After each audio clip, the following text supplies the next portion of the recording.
Morning dear students, સુપ્રભાતમ વહાલી દીકરીઓને. Last પીરિયડમાં બેટા ડોલ્ફિનનો unit 3 આપણે ધ ફન ધે હેડ, તે વખતે એમ કે જે મજા હતી એમાં આપણે 2 પેરેગ્રાફ્સ અને એના પ્રશ્નો જવાબ શીખેલા. આજે આપણે 3rd પેરેગ્રાફ ચાલુ કરીશું, તો બરાબર ધ્યાન આપજો.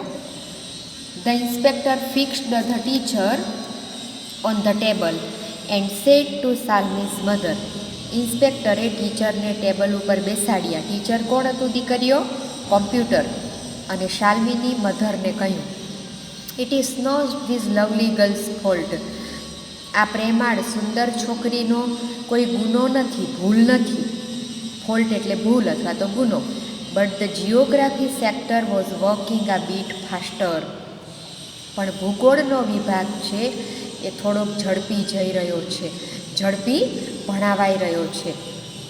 This things happen sometimes. આવું એમ કે કેટલીક વખત બને છે, આવું કેટલીક વખત બને છે. I have slowed it up for an average 14 years age level. અને 14 વર્ષની ઉંમરમાં, તરુણાવસ્થામાં સાધારણ રીતે આ મેં એમ કે જોયું છે કે આઈ હેવ સ્લોડ ઇટ અપ એ જોવામાં આવેલું છે. 14 વર્ષની ઉંમરના બાળકોમાં આવું જોવામાં આવે છે. ત્યારબાદ દીકરીઓ,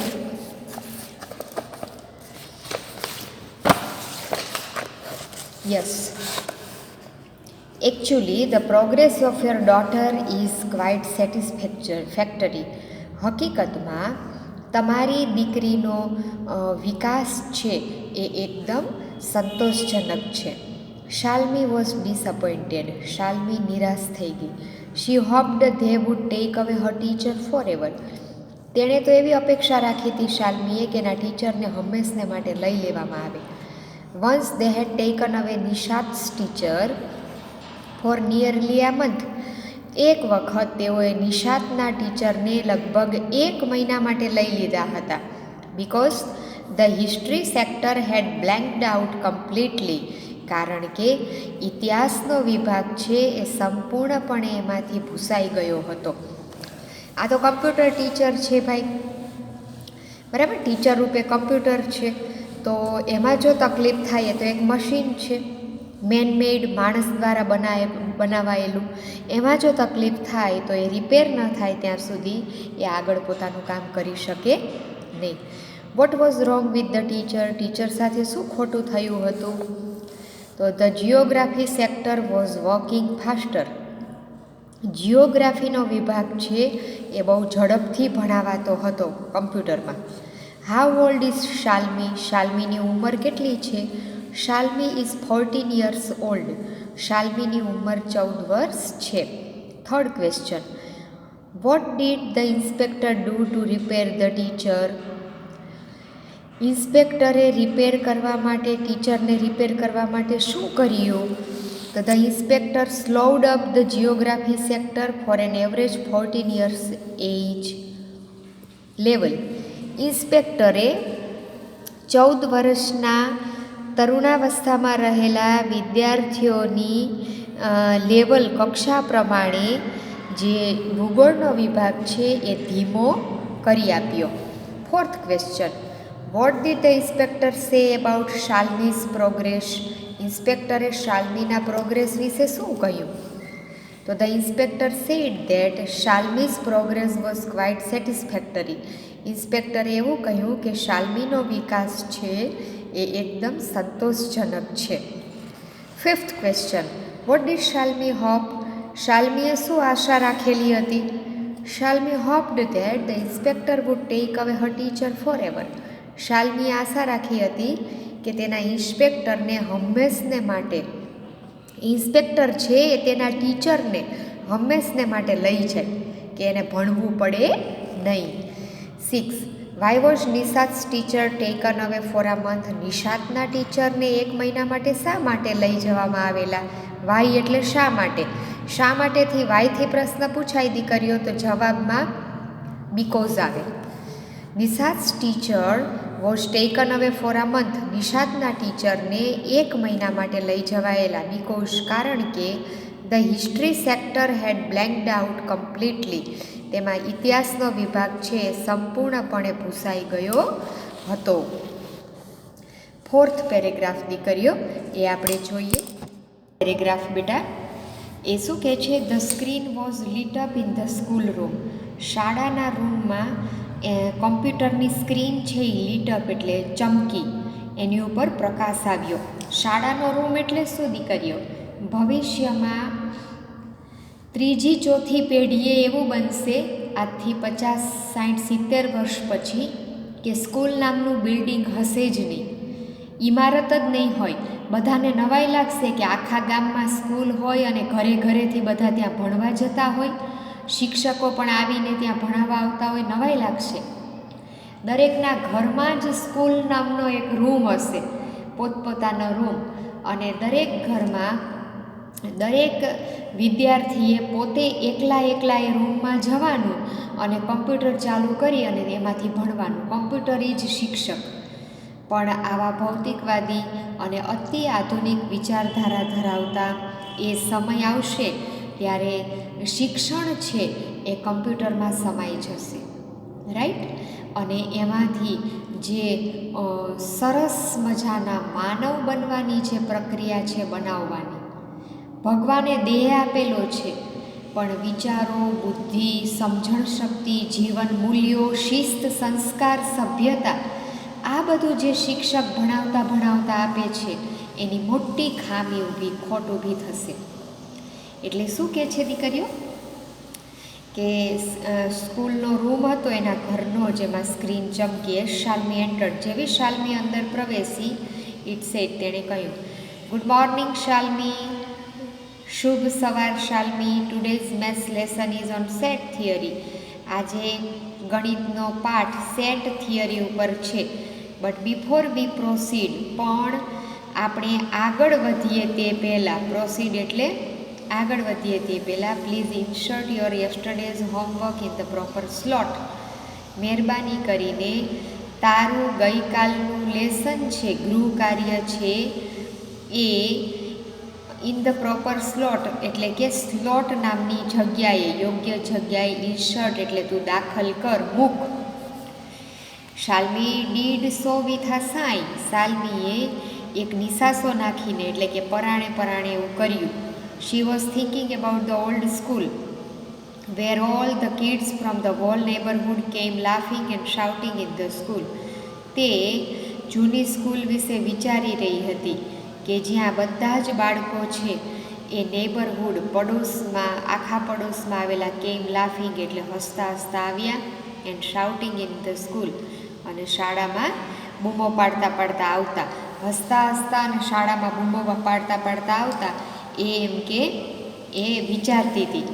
they would sit together in a school room. તેઓ ખરેખર સ્કૂલની રૂમમાં એક સાથે બેસતા, એક રૂમમાં. And go home together at the end of the day. અને દિવસના અંતે બધા જ ઘરે સાથે જતા. They learned the same thing so they could help one another with their homework. તેઓ એક જ વસ્તુ શીખતા જેથી તેઓ એકબીજાને ગૃહ કાર્યમાં મદદરૂપ પણ થઈ શકતા. એન્ડ ટોક અબાઉટ ઇટ, અને એના વિશે વાતો કરતા. And the teacher were real people, અને ટીચર છે એ સાચા વ્યક્તિ હતા. એમ કે ટીચર છે એ સાચા વ્યક્તિ હતા. હવે દીકરીઓ એના પ્રશ્ન જવાબ છે આપણે જોઈએ. What did the teacher tell Shalmi. ટીચરે શાલ્મીને શું કહ્યું? તો the teacher told Shalmi to insert her homework in the proper slot. ટીચરે શાલ્મીને કહ્યું કે યોગ્ય જગ્યાએ સ્લોટ નામની જગ્યાએ તારું હોમવર્ક છે એ તું ઇન્સર્ટ એટલે દાખલ કર.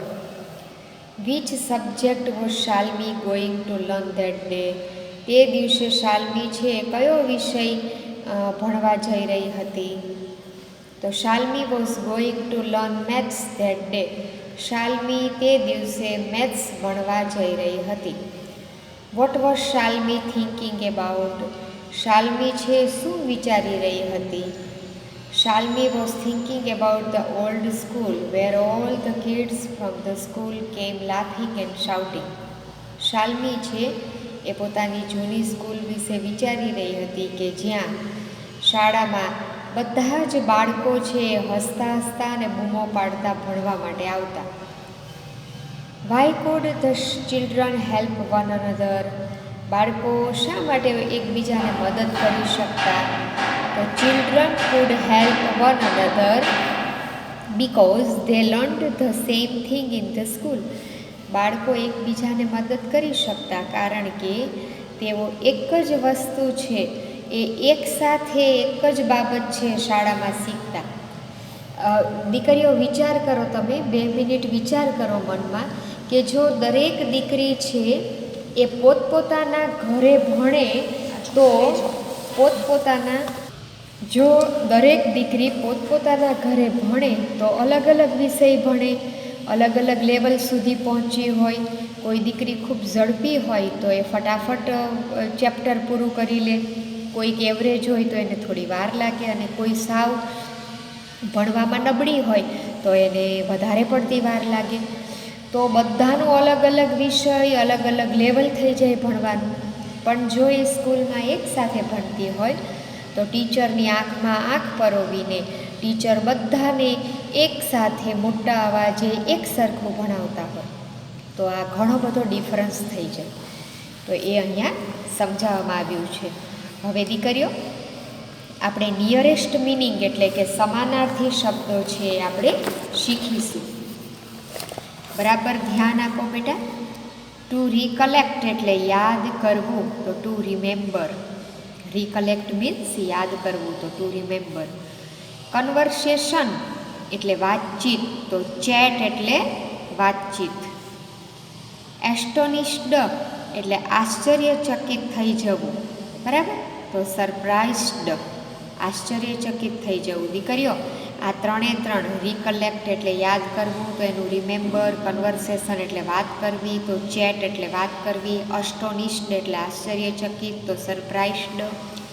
આ 3 છે દીકરીઓ સમાનાર્થી, એ અત્યારે તો ઇમ્પોર્ટન્ટ છે પણ 10th પણ એટલા ઇમ્પોર્ટન્ટ છે.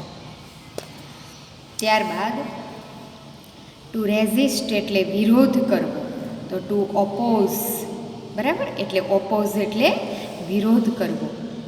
પ્રોસીડ એટલે આગળ વધવું, તો ટુ ગો અહેડ એટલે આગળ જવું, આગળ વધવું. વિધિન નો ટાઈમ એટલે ઝડપથી, તરત જ. વેરી સૂન, વેરી સૂન. ઓકે દીકરીઓ, તો યુનિટ 3 છે એના 4 પેરેગ્રાફ્સ અને સમાનાર્થી શબ્દોના મિનિંગ છે એ તમને મેં 2 સેશનમાં સમજાવ્યા. બરાબર તૈયારી કરજો અને પ્રશ્નોના જવાબ ફેરબુકમાં લખજો. સૌથી પહેલાં ફરીથી સૂચના આપું છું દીકરીઓ કે દરેક યુનિટ ચાલુ થાય એ પહેલાં એનું ભાષાંતર ખાસ વાંચજો 2 વખત, એટલે જ્યારે તમને પેરેગ્રાફ સમજાવું ત્યારે મનમાં ખ્યાલ હોય કે આ પાઠની વાત અથવા તો સ્ટોરી, વાર્તા આ રીતે છે, બરાબર છે. એટલે એ ગુજરાતી વાંચવું અને ત્યારબાદ પેરેગ્રાફના જે વિડીયો બનાવું છું એ 2 વખત સાંભળવા અને પછી ફેરબુકમાં લખવા, જેથી તમને આવડે. સ્પેલિંગ પાકા કરવા એ પણ ફેરબુકમાં લખવા, અને સમાનાર્થી શબ્દો પણ ખૂબ અગત્યના છે એ પણ પાકા કરીને ફેરબુકમાં લખવા. નિયમિત હોમવર્ક કરવું. નિયમિતતાથી કરવાથી હોમવર્કનો ભરાવો થતો નથી અને ડેઈલી કામ વ્યવસ્થિત પૂરું કરવાથી આપણને ભણવાનો ઉત્સાહ પણ જળવાઈ રહે છે. એટલે આ બધી સૂચનાઓ છે, ટીચરની આજ્ઞા છે એ માનવી તો આપણો જીવનમાં ચોક્કસ પ્રગતિને વિકાસ થાય બેટા. ઓકે, થેન્ક યુ દીકરીઓ.